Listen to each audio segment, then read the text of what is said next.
tester terkena thinner, dilap malah tambah banyak. Kalau ini dilepas saja, oh auto bagus.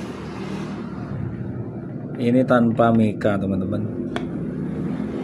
Ada yang bilang sebaiknya ketika masih baru itu ini dilapisi isolasi plastik, ada sekitar 3 lapis, 2 atau 3 lapis. Nanti kan buram, setelah buram nanti diganti yang baru, begitu seterusnya. Tapi ini sudah terlanjur kena thinner, akhirnya buram, sulit dibaca. Ya udah saya copot sekalian. Nah, ada lagi yang kasih solusi, katanya ini disuruh ganti akrilik. Ya, oke.